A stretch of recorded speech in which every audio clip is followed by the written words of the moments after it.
Okay, so hi guys and good morning everyone. It's me, MJ Bautista, and today I'm going to share with you about this slide or the PowerPoint presentation which I gathered from the internet or the websites.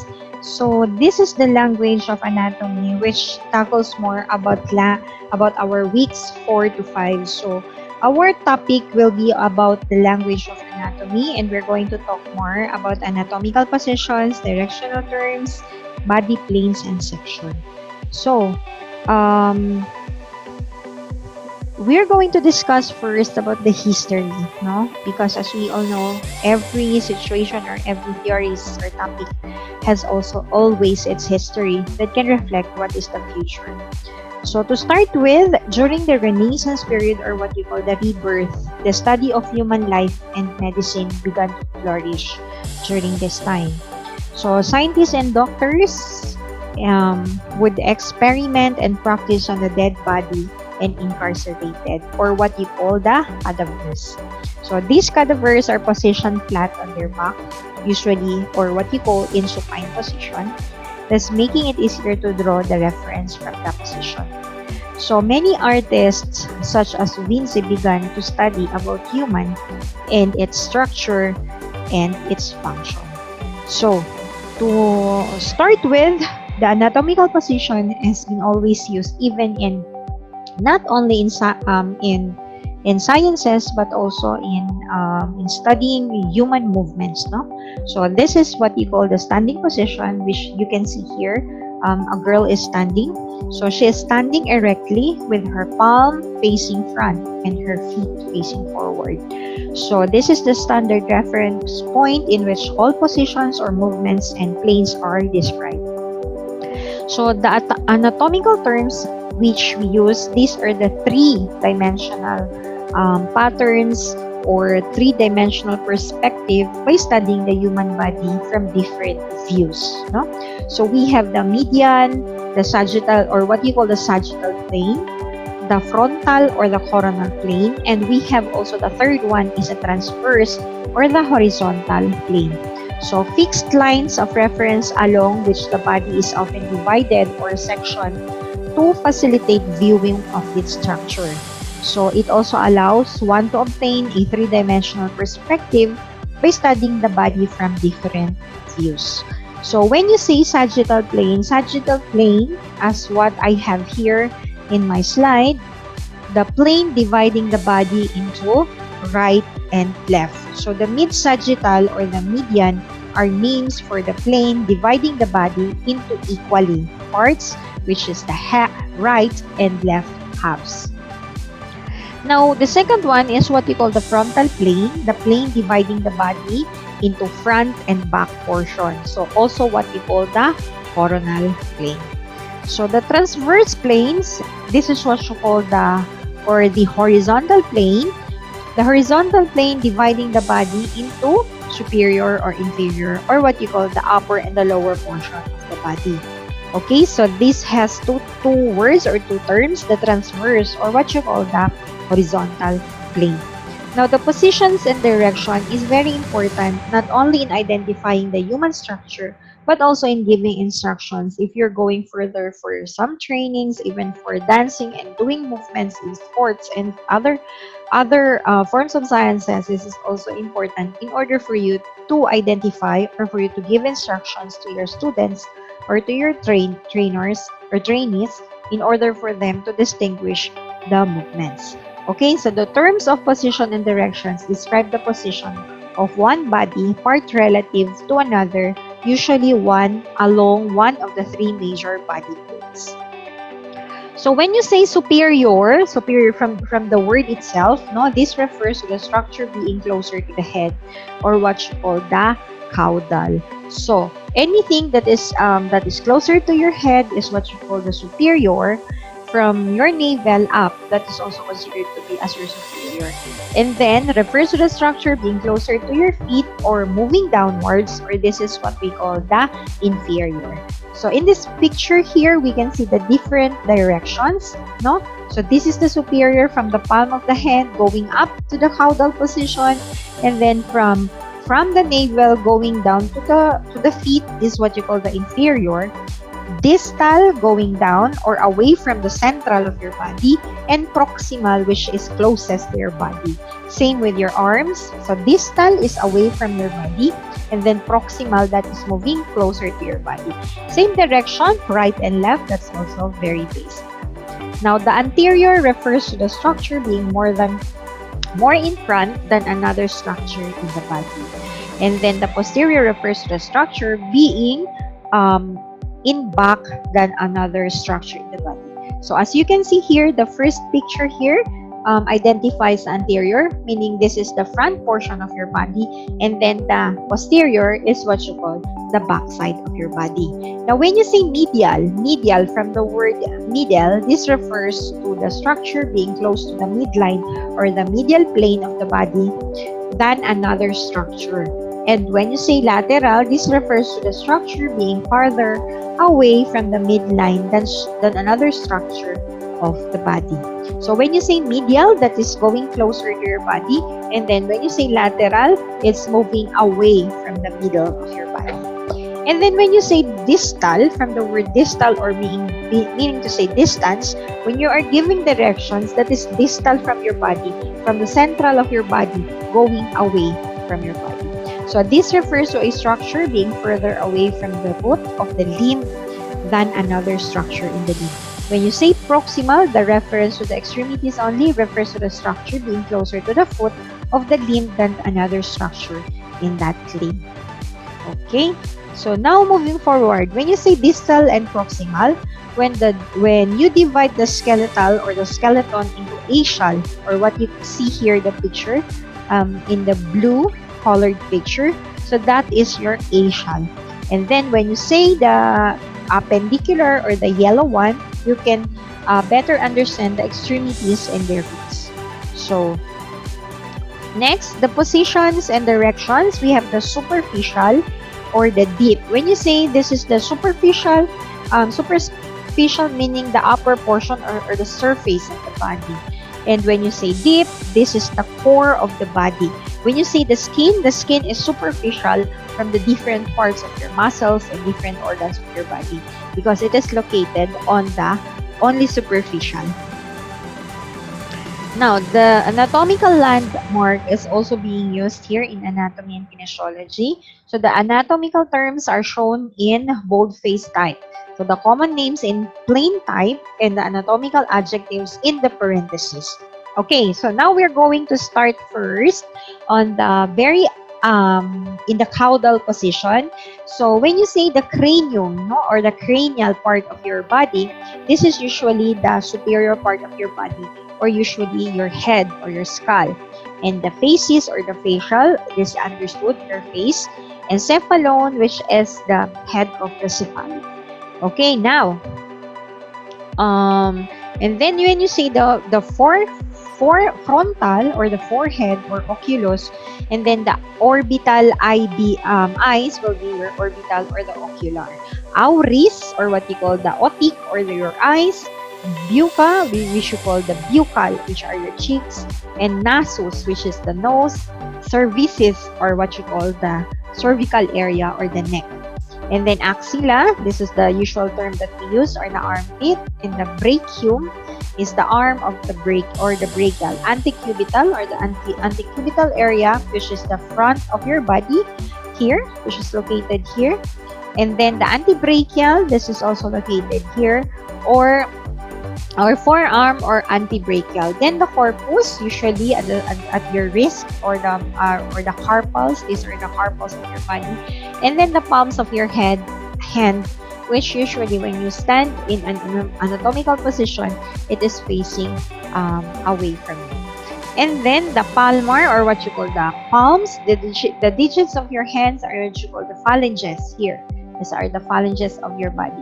When you say the inguinal area, these are the growing areas, the manus, or what you call the hand. And then going down, going inferior, which is going inferiorly down, the patella, these are your kneecaps, the crus, which is your legs, the tarsus, or ankle or tarsals, digits or toes, the digital or the phalanges, or or the different toes of your body. And then you have the hallux, which is the your toes down to your feet or the pedal portion of your body. So these are actually the anatomical landmarks that we are going to use also. Now, on this area, so we have also in the posterior position of your body. So the cephalic or the head, shoulder, the dorsum, which is on the back scapular area of your body. And then these are considered, when you say beginning to the upper side of your body, that is considered to be as the upper extremities. And below, down to the navel, is what you call the lower extremities. So the gluteus or the buttocks is what you call the anatomical landmark, and the popliteal or the back of your knee is what you call the popliteal. Sura or your calf, these are the big muscles that are being used when running. And the calcaneus or the heel of your foot. And then the planta or what you call the plantar is the sole here. Now, in this directional terms, on position, when you say ventral, this is toward the front of or the belly portion, and then the dorsal is what you call towards the on this area. Then the spinal cavity, this is the skeletal structure of your body, which is the basis of your standing position. Then the thoracic cavity, then the abdominal cavity also is the abdominal area of the body. And I know that you've already studied what are the 9 parts in the abdominal area. So the cranial activity, the cranial cavity, these are usually on the cranial portion of your body, the superior portion of your head, which includes, of course, the main organ of our body, which is the brain. And then the thoracic portion or thoracic cavity, what are the main organs that is involved here? These are the lungs here. And of course, your heart also is included here. The spinal cavity, which is the spinal column from the cervical, thoracic, and lumbar. And then the abdominal cavity and the abdominal pelvic cavity, which also includes the pelvic. So humans are bipedal, no? Bipedal meaning we have 2 feet. We walk on our 2 legs, therefore our ventral side or dorsal side feet our lower extremities. Okay, so this is what you call when you see the black portion of this picture. So these are the ventral part, and then the white portion is what you call the dorsal part. So these are some of the positions that are being used in anatomical terms, or this is what you call the positions and direction, like the prone position. So prone position, whenever you are putting down your facing downward, no? So this is what we call the prone position. So whenever you are landing, when you are doing the ball basing, no, in baseball, so this is you usually end up in a prone position. When you say in a supine position, these are lying front, and then your face is facing upward. And then unilateral is pertaining to one side of the body, and bilateral is pertaining also to both sides of the body, left and right. Now, this is one part of the kinesiology, which is the study of the movements. Okay, so in P101 and P102, these are already, especially in path feet program. So these are usually being used.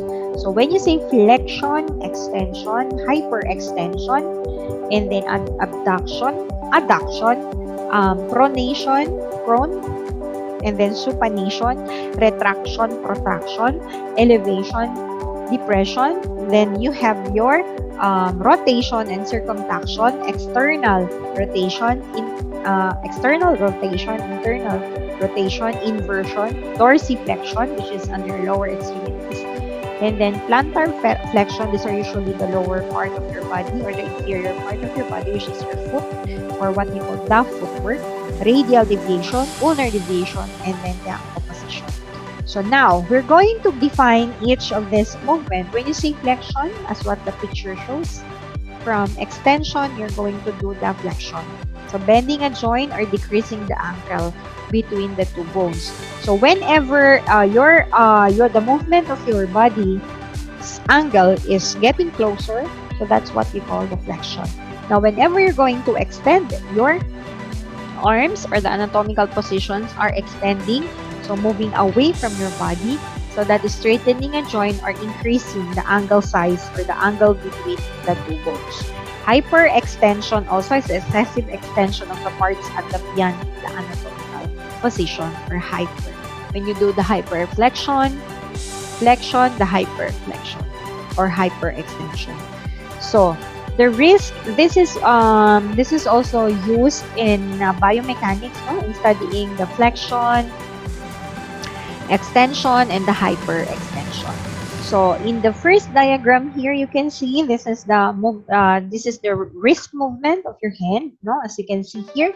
So when you do the wrist extension is in 0 angle. Now, if you're going to move it towards 60 degrees, that is already what you call hyperextension. Okay, and then you're going to decrease forward, decrease down. This is to 90 degrees downward. So that is also your wrist flexion. Okay, so once you're going to decrease the size of the angle, so that's what you call flexion. And when you're going also to hyperextend that, that is also considered to be the wrist hyperextension. Now, if we're going to talk about the knees, no, when you're going to do the flexion, you're going to move your body towards to 90 and then to 150 degrees. Now, your elbow has the largest rotational angles, no? So as you can see here, from the 0 degree, you can do your flexion up to 140 degrees and going back to the hyperextension, which is 10 degrees or less. Now, how about the movements? When you say adduction, ADD, moving a body parts toward the midline of your body. So from arm sideward, then you're going to abduct the DD.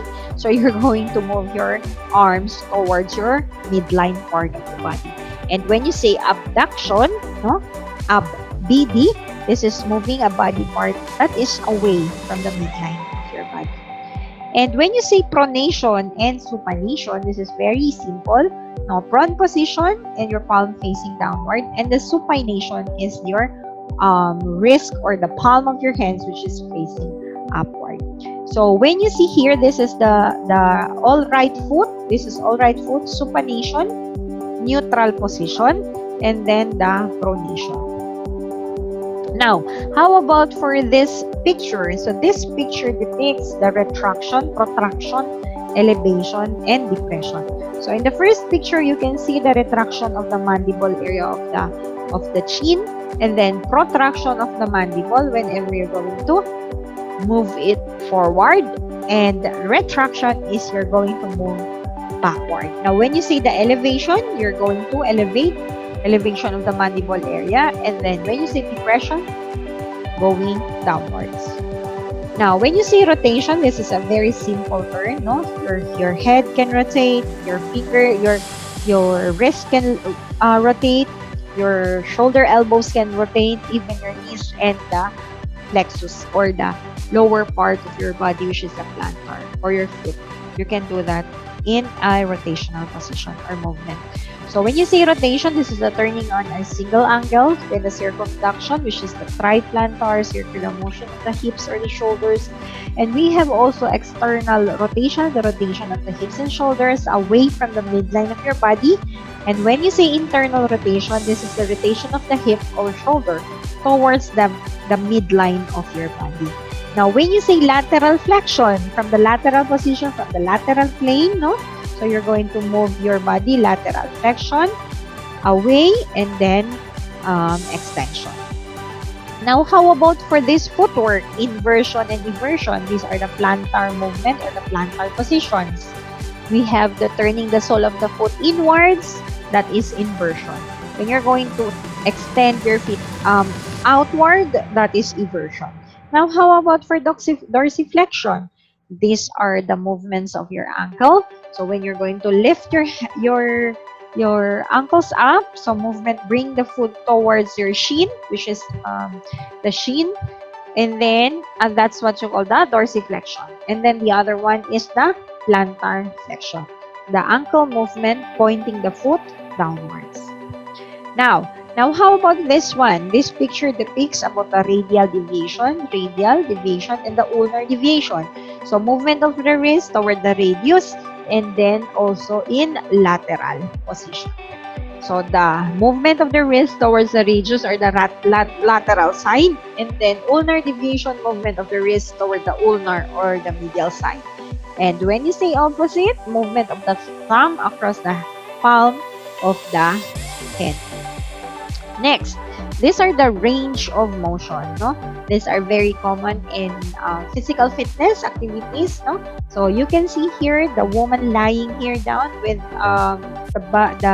the upper portion of the body or the superior portion of the body is bent up to 90 degrees from here.